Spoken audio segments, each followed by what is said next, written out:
కర్కాటక రాశి.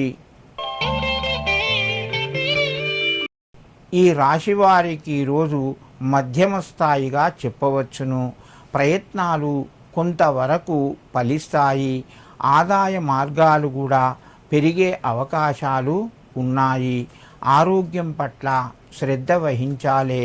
కుటుంబ సభ్యుల మధ్యన సహాయ సహకారాలు పెరుగుతాయి. అనుకున్న పనులు కొంత ముందుకు వెళ్ళడం వలన మీరు సంతోషంగా గడుపుతారు. మిత్రుల ద్వారా కొంత శుభవార్త వింటారు. మీకు అనుకూలత కొంత తగ్గే అవకాశాలు ఉన్నాయి. జాగ్రత్తగా ఇతరులతోని నెమ్మదిగా మాట్లాడండి. కర్కాటక రాశివారు ఈరోజు వెంకటేశ్వర స్వామి యొక్క 12 నామాలు పఠించి నమస్కరించి మీ పనులు ప్రారంభించండి.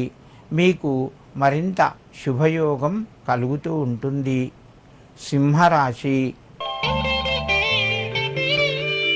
ఈ రాశి వారికి ఈరోజు కొంత ఖర్చులు పెరిగే అవకాశాలు ఉన్నాయి. నూతన వ్యక్తులను కలుస్తారు. పరిచయాలు పెరుగుతాయి. సంఘం లోపట గౌరవ మర్యాదలు కూడా పెరుగుతాయి. దైవ కార్యక్రమం లోపట పాల్గొంటారు. సమయానికి డబ్బు కొంత చేతికి అందకపోవచ్చును. మానసిక ఆందోళన పెరిగే అవకాశం ఉన్నది. వ్యవహారాలు జాగ్రత్తగా నడిపించండి. కుటుంబ సభ్యుల మధ్యన సామరస్యము మధ్యమ స్థాయిలో ఉంటుంది. సింహరాశి వారు ఈరోజు శనికి తైలాన్ని సమర్పించి ఆంజనేయ స్వామికి నమస్కరించి మీ పనులు ప్రారంభించండి. మీకు మరింత శుభయోగం కలుగుతూ ఉంటుంది. కన్యారాశి.